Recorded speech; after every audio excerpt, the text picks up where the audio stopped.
Au nom du Père, du Fils et du Saint-Esprit. Amen. Mes chers frères et sœurs, nous célébrons le dimanche de la très sainte Trinité. Et si je voudrais faire simple, je vous dirais ce que nous disaient les prêtres pendant des siècles.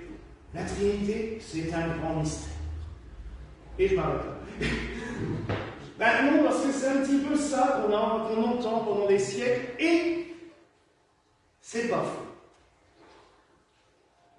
Augustin lui-même, saint Augustin, qui a passé une grande partie de sa vie à méditer sur les mystères de la Sainte Trinité, a fouillé en long, en large et en travers, et il finit par dire, de toute façon, si vous comprenez la Sainte Trinité, c'est que c'est pas elle. Parce que quand on pense avoir compris, il y a autre chose. Mais on peut essayer quand même de se dessiner une image de la Sainte Trinité. C'est pas toujours évident, c'est des fois piégeux. Mais comme l'homme est à l'image de Dieu, on peut peut-être essayer au moins de cerner cela. Ça aussi, l'homme à l'image de Dieu. Combien de fois on m'a sorti ça quand il y a quelqu'un de méchant? Oui, et après on dira que l'homme est à l'image de Dieu. On est toutes et tous une image de Dieu, mais c'est, j'allais dire, nos bons côtés. La méchanceté, la bêtise, la connerie, ne sont pas l'image de Dieu. Ça, c'est bien notre humanité qui transparaît.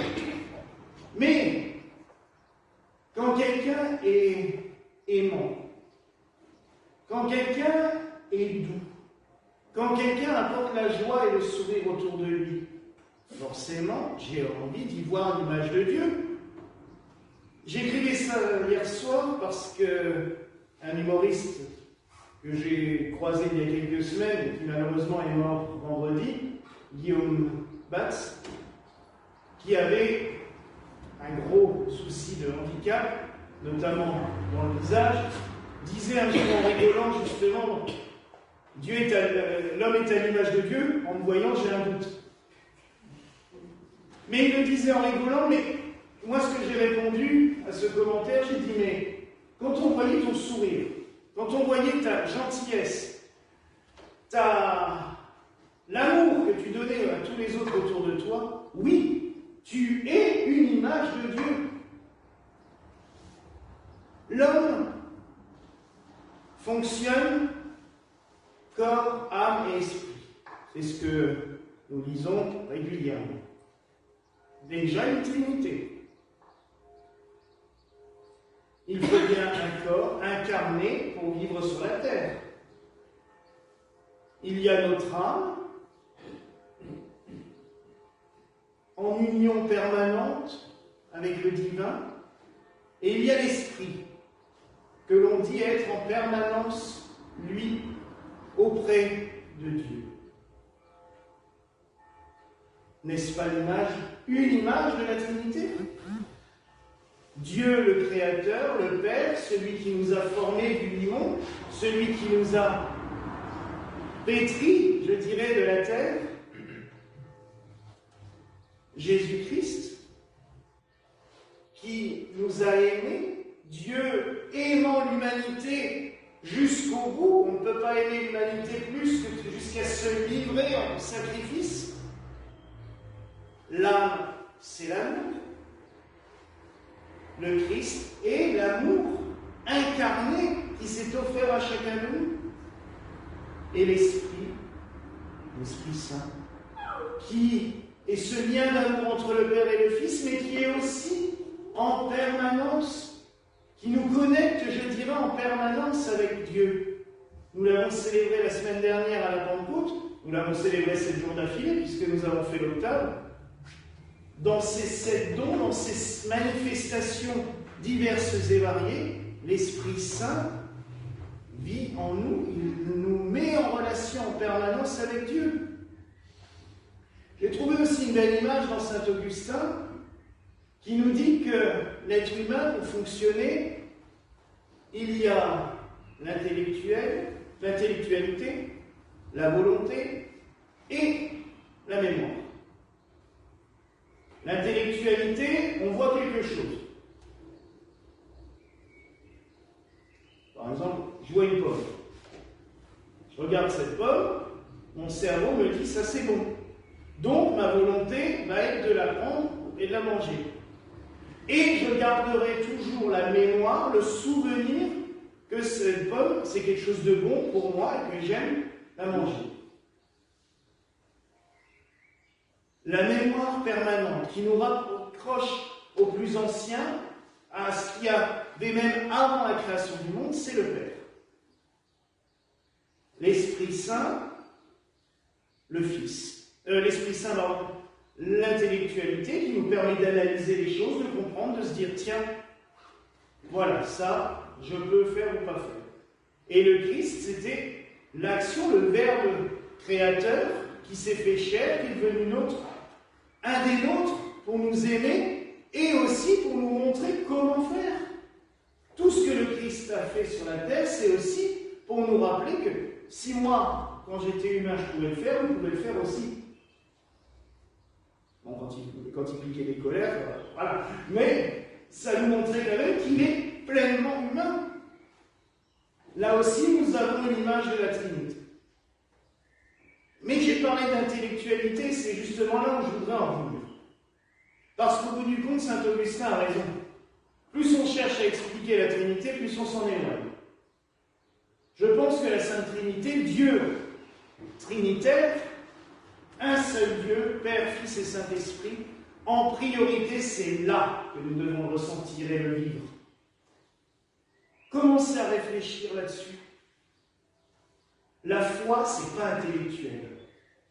Alors ça ne veut pas dire qu'il faut être un idiot. Mais les béatifiques nous disent heureux, les pauvres en l'esprit. Ça veut dire ceux qui ne vont pas chercher midi à 14h. Heureux ceux qui ressentent le Seigneur Dieu au fond de leur tripes, au fond de leur cœur. Et franchement, c'est là où on peut le trouver. Il y a des fois, il y avait un cantique qui disait ça. Cherchez-le au fond de votre cœur, je trouvais ça. Quand j'étais ado, je trouvais ça énormément. Mais en fin de compte, c'est dit de façon gnangnan, mais c'est vrai. C'est là qu'on doit le trouver. Et là, une fois qu'on le ressent, on comprend les effets, on comprend. Dans la prière, dans notre vie de tous les jours. Quand on fait certaines choses, on se dit, ah, l'Esprit Saint travaille.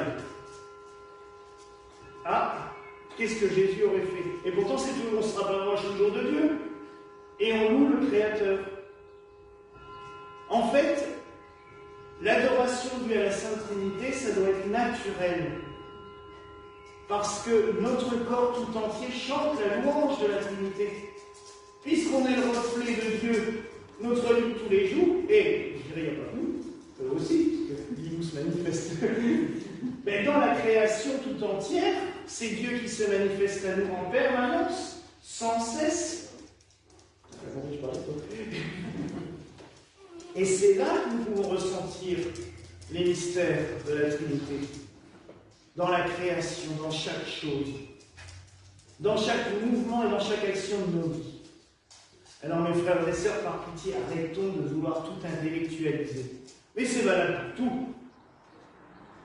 Combien de fois on m'a répété depuis quelques semaines, ah, il faut toujours prendre le principe de réalité. Si ce n'est pas possible dans la réalité, ça n'existe pas. Alors on ne va pas à l'église. Et je l'ai dit à la personne, je dis, alors ça ne sert à rien qu'il vienne à l'église et à la messe. Parce que franchement, dans la religion, il n'y a rien de possible humainement, il n'y a rien de réel. Paul nous le dit, hein, ce qui est sagesse de Dieu est folie pour les hommes. Donc déjà, si on veut comprendre Dieu, vivre Dieu avec nos yeux purement humains, moi j'ai plusieurs universités avant moi, hein, et elles nous assez des dents, mais franchement, c'est pas avec ce qu'on apprend à l'université qu'on vit. Au fond de ses tripes. On le met en pratique. Oui, parce qu'il y a des sujets bien précis, mais pour la vie spirituelle, la vie avec Dieu, on ne l'apprend pas dans les livres.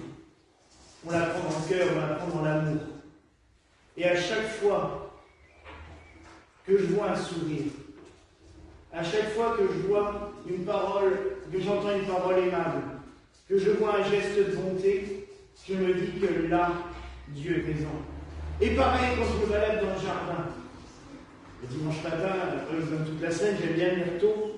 Et d'abord, je fais mon petit tour dans le jardin avant de faire tout le reste.